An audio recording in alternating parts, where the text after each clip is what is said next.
Most documentary shoots don't fail because of talent or gear. They fail because someone forgot to bring something or pack something. So today I'm breaking down exactly how I packed my documentary camera case, and more importantly, why I packed it this way. Let's jump in.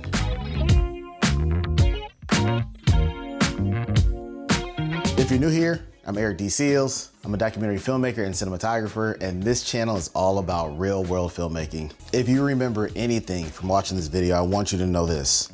Every case that I pack assumes that something will go wrong, because eventually it will. So when I pack, I make sure I have two of everything. That has been one of my saving graces no matter what project I'm on, is because at some point I've always needed something. And even if you don't need it, sometimes when you need to get creative and when you have to put something together that you weren't planning for, it's always good to have extra options. So remember this, 2 is 1 and 1 is none. So what does that mean? Have 2 of everything, because if you have 2 of something, you really have 1 of something, because something might break. If you have 1 of anything, you have 0, because if that one thing breaks, you don't have a backup. So 2 is 1 and 1 is none. That's like, I live by that on everything I do. So let's jump in. Let me show you how I pack my documentary cases. And so obviously we're gonna start with the actual case.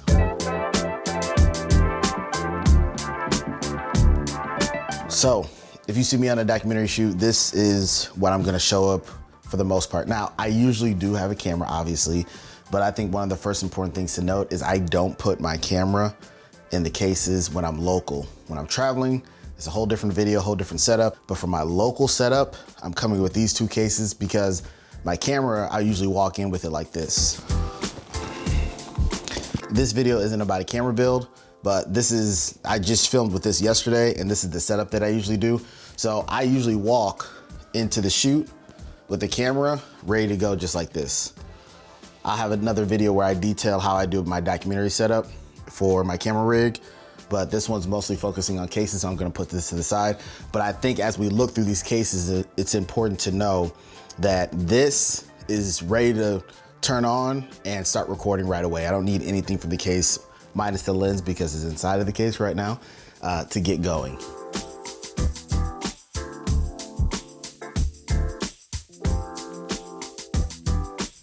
All right, so the first thing that we're gonna look at is 2 cases that have been heavily used over the years. These are my SKB travel cases. But the first thing I wanna jump into is, why do I use SKB cases? Honestly, it's because my dad had some old equipment laying around and these weren't being used. And so I decided to retrofit them for my documentary cases. I have no problem with other cases, but these are the ones that I just happen to use. And once something works, I'm gonna continue to use it. The first thing that you'll notice is that both of my cases are labeled right here. Now, the reason for that is because, number one, I don't wanna ever be somewhere and label exactly what's in here. Now, at the end of the day, most people understand that there might be some expensive equipment in here, but I don't want to have lenses or camera body on top of my cases because they don't need to know what's inside of it, especially when I'm traveling. But again, that's a whole different video. So I'm about to give away my secret, but I got a couple hundred followers. So how many people are really gonna know anyway? So this is how I label my cases. I have Queen Sugar and I have Do the Right Thing. And every shoot that I go on, I do something that's unique to me. So for myself, Queen Sugar, I think is one of the most beautifully filmed, not only TV shows, but just works of art of all time. And so I know all my lenses are in here because lenses help you film beautiful shots. Do the Right Thing is one of my favorite movies of all time. In Do the Right Thing, you have a song by Public Enemy called Fight the Power. And so for me, I know that all my power accessories are in here for the most part, and my batteries and stuff like that. So I can quickly tell anybody that I work with, go in the Do the Right Thing case, go in the Queen Sugar case. I usually connect it with music and albums. Like my audio case is called Say It Loud, because why do I call it that? I have no, oh, James Brown. Sometimes I forget. Having a label on the case in multiple areas helps you because you never know where it's gonna be in a van or in a car, and you wanna be able to quickly grab the case that you need. The other thing I've been doing lately, which I'm not gonna fully go into this video because I'm still testing it out, but I've been using these cases as well lately. This is by Nanook. Yeah, I think I'm saying it right. But if not, charge it to my head, not my heart. The thing I like about having this case with one of my black cases is it's more definable to know which is which and what's inside of it. But I've been just starting to use this case. I have some things I like about it, some things I don't like about it. Right now I'm gonna focus on the SKB cases because this has been my tried and true setup for the last 4, 5, 6 years easily. But coming soon is this case.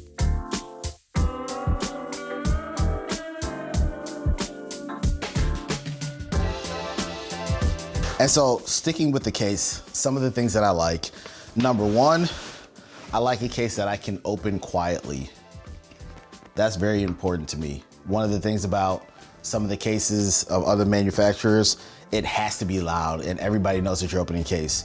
Now, I don't know if this is the safest thing in the world because it has a little latch underneath it, but at the end of the day, that's nice to me. The other thing I like is that they don't flap around.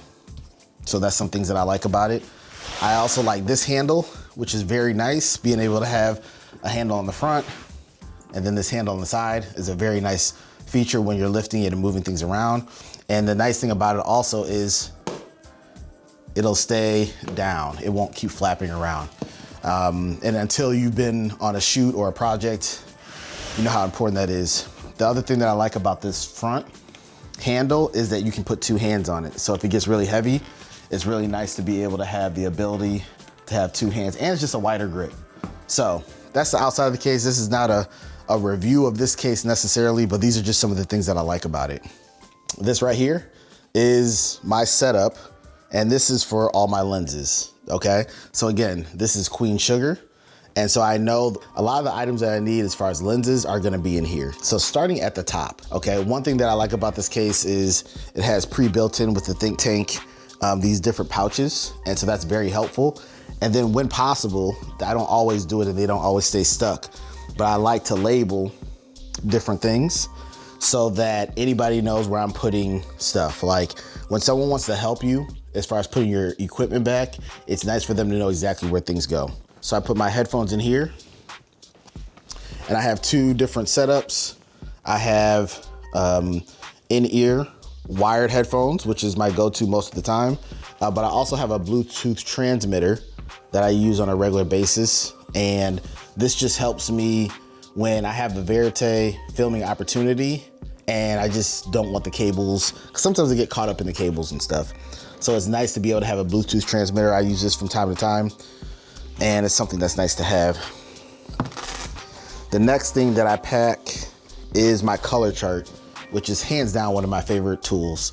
I think this is one of the most underrated ways to make your interviews look amazing.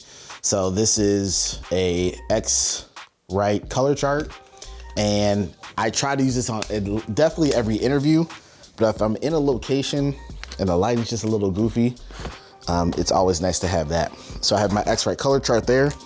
And then this bottom piece right here, I put different ins and outs. I put different things. So right now I just have an extra XLR cable, and then I have AA batteries. And none of the stuff that I have in here needs AA's, but when it comes to AA's and AAA's, when you need them in a pinch, it's always good to have them. Over here, I have my extra SDI cables. And I also have an HDMI cable that I have in there. At the end of the day, you never know what you're going to need. And for me with these SDI cables, I like to make sure that I'm grabbing different types. So I have different lengths here, and then I have a coiled one as well that I utilize, and that helps. And then all my accessories have the ability to have HDMI. This means that I'm connecting something that I wasn't planning to connect and I need some other options, or if one of my cables broke.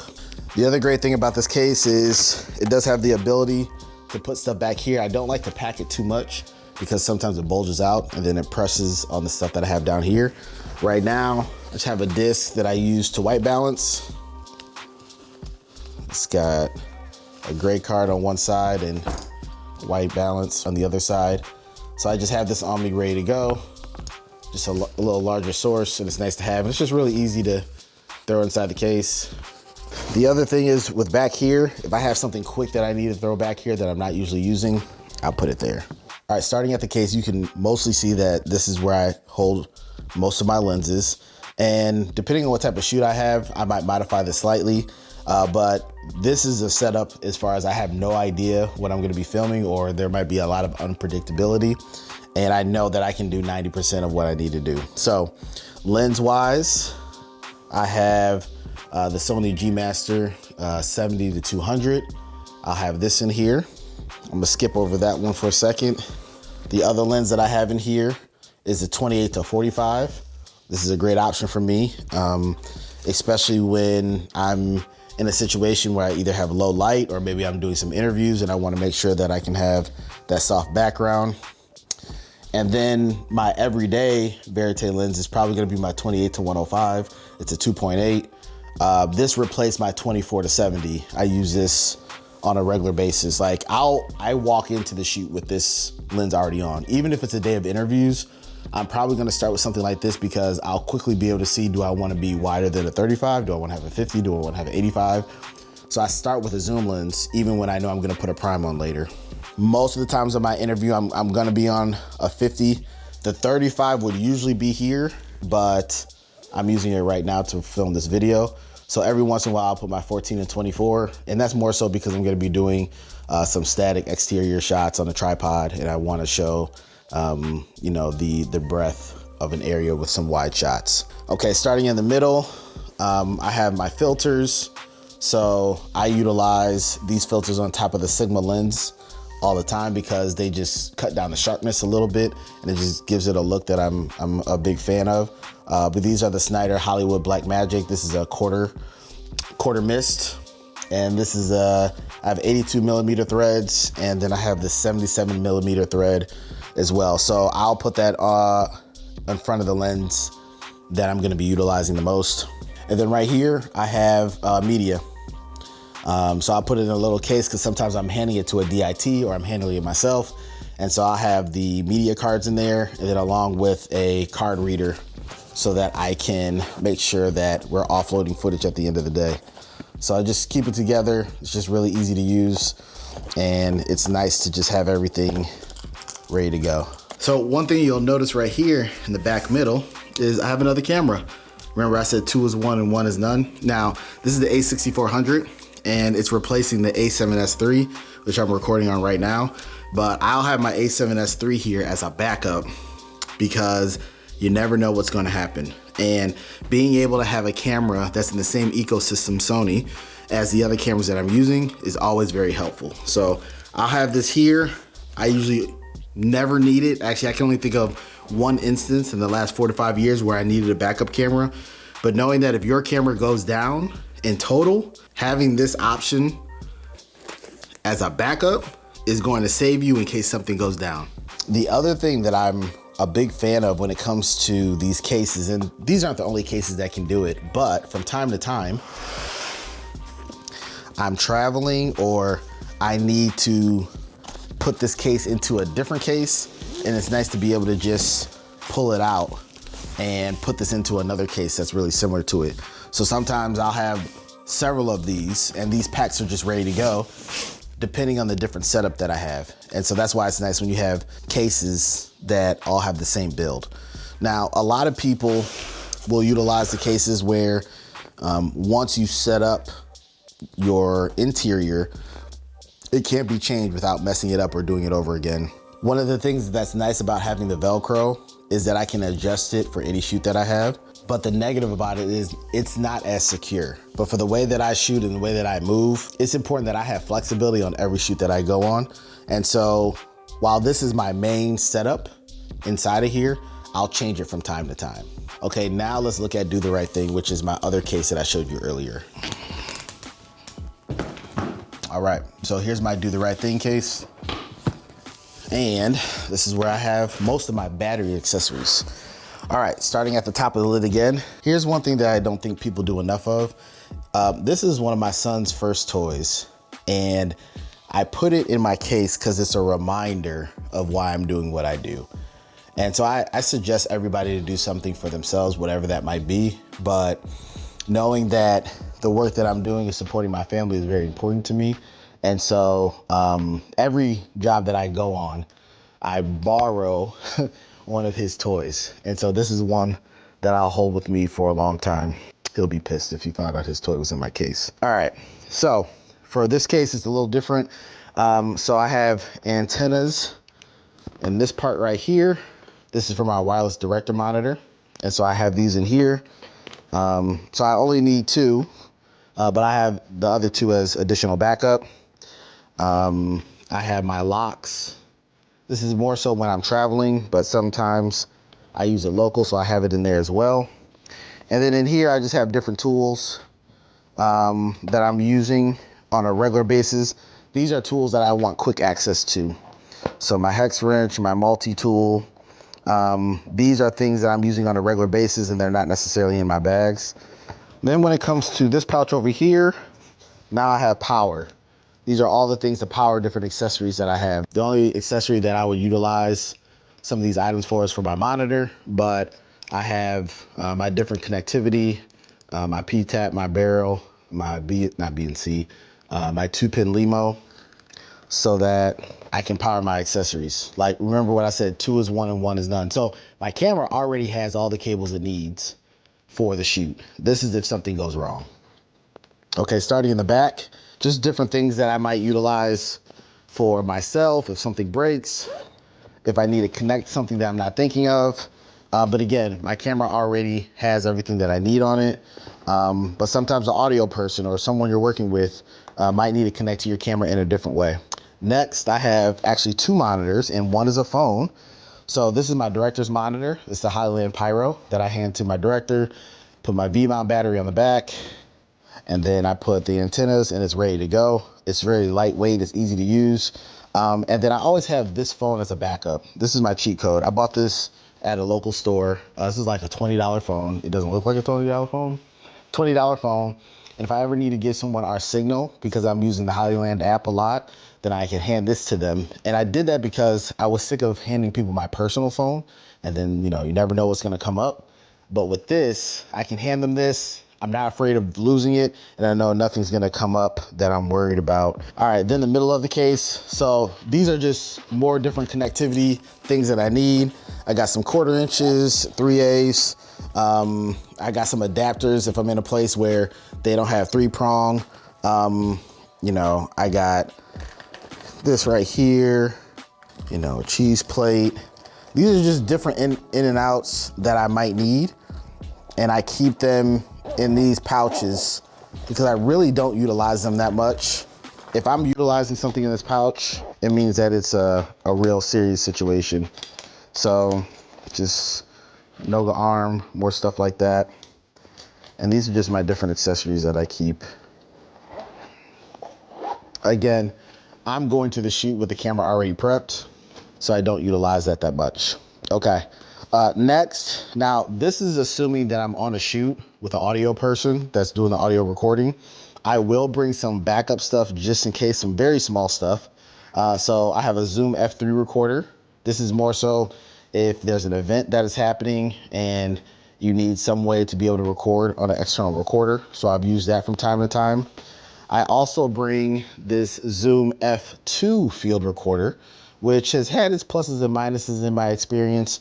But this is a way if we need an emergency to mic someone up, if something's not working, or if we need to connect to someone that we didn't plan to, and we don't have the ability to run it back to the mixer or the camera. So for instance, there was a situation where the audio person got in an accident in between a company move, and we had no way of recording audio. I'm glad I had this because we were able to continue filming.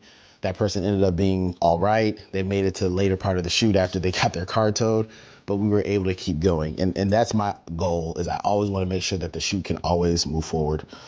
Last but not least, I use these Highland mics as backup.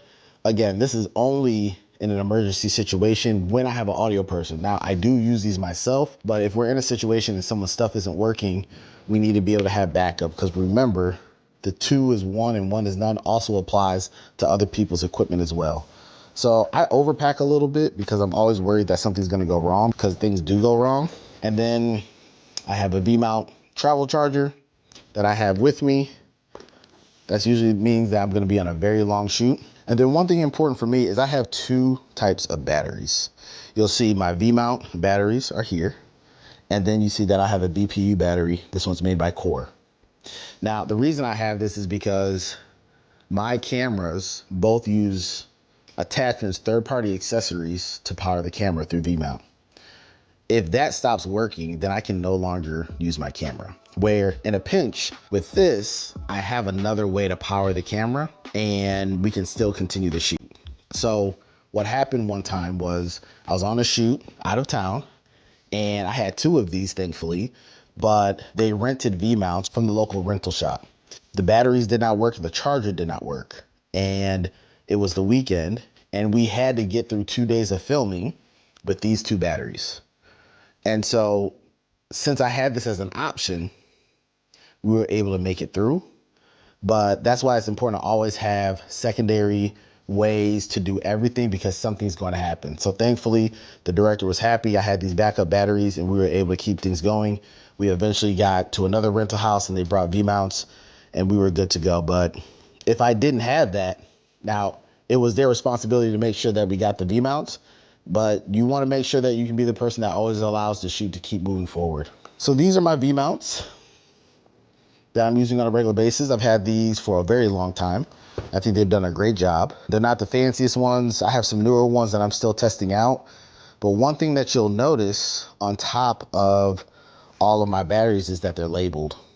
And the reason I do this is because I can quickly identify which battery might be missing. If they're not labeled, you don't know which one might be missing. You don't know which one might have been dropped. So I can look at this one and say, hey, the Beta V-mount battery got dropped and I might want to check it when I get home.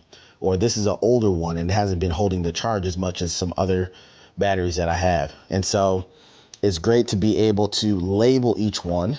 And then if you also notice, the way that I have my case, I have it in a way where if a battery is missing, you automatically know just by looking at it. If all of these batteries don't have their individual slot, then you can quickly close the case and think you have everything. But since each battery has an individual slot, we can quickly look in and see that something is missing.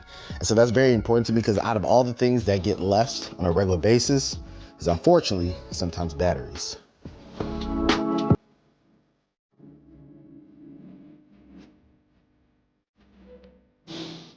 Essentially, this is my setup and this is what I would use when I go to 90% of the documentary shoots that I go on. I purposely have two cases. I don't like soft cases. I don't like backpacks.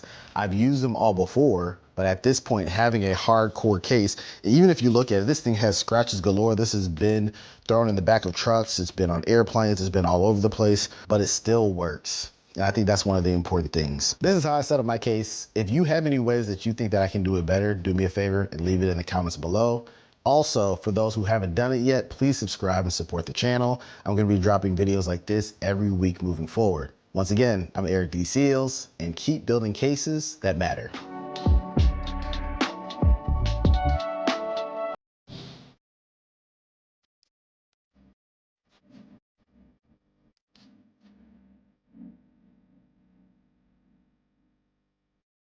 Hi, I'm Eric Seals. I'm the tape man. Cameraman!